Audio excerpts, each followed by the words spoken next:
All right, everybody, welcome back. It is week 3 and you made it back. And I just wanted to thank you for prioritizing your family through this class.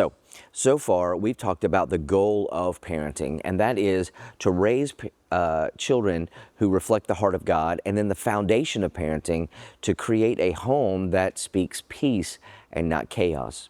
And so we're going to get to the nuts and bolts of how to discipline them and how to correct them, how to bring them to a place of obedience. But before we go there, there is one more foundational principle that's going to make all of that work, and that is love. And to that, I'm sure you say, Micah, of course I love my child. But I'm not just talking about you loving them. I'm talking about making sure that they feel loved. I'm talking about learning to show love in ways that they actually feel it and understand it. Because if there's one thing that I've learned is that we can discipline right, we can teach right, we can structure everything perfectly.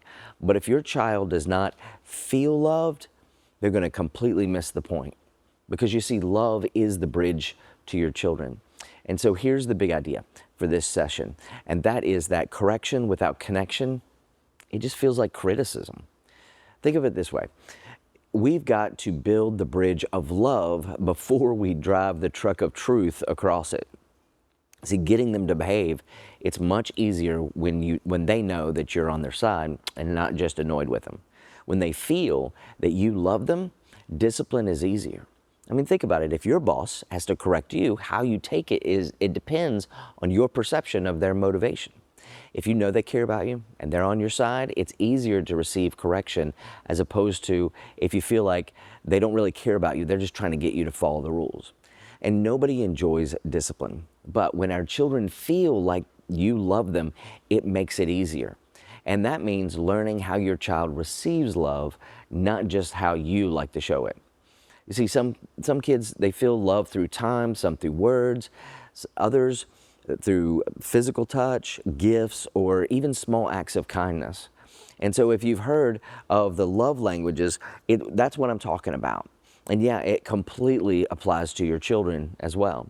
And if you haven't actually read the book, I encourage you to.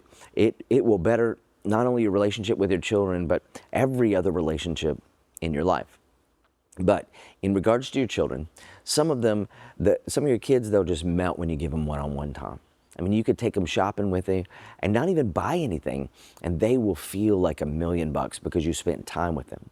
But another child, they won't care as much about time. What lights them up is when you just bring them a piece of candy from a gas station or just one small thing, and their little love tanks are full. It's the same it's the same house, but completely different reactions. And here's why this matters, is when a child feels secure in your love, your correction doesn't feel like rejection, it actually feels like guidance. But if your child is already feeling disconnected, overlooked, or in the way, even simple correction can feel like an attack. And so that's why emotional connection, it's not a soft skill, it's a spiritual skill. Because you see, God connects with us through love first, then He teaches and corrects us. And so we've got to do the same with our kids. So what do these touch points of love actually look like? They're just small, everyday moments where you can connect with them intentionally. And they describe how people give and receive love. And they are words of affirmation, and that's where you express love through words of encouragement, kindness, just appreciation. Maybe it's just a kind word before school or even a note in their lunchbox. But they're words of affirmation, spoken or written. And then there are acts of service, and that's showing love by doing helpful things like chores, errands, or taking care of tasks to make life easier for someone else. So could be helping them with a school project, could be helping them fix their bicycle, but they feel loved when you do things for them. And then there is receiving gifts, and that is demonstrating love through thoughtful presence or some kind of tangible symbol of affection. And it doesn't have to be big and huge. It could be bringing them a little treat just because. And then the next one is quality time. And quality time, that's when we give them our undivided attention or spend meaningful time together, shared experiences with them. It could be just taking a walk and letting them set the pace. but they feel loved when you spend time with them and they have your attention. And then finally, there is physical touch, where you communicate love through physical connection.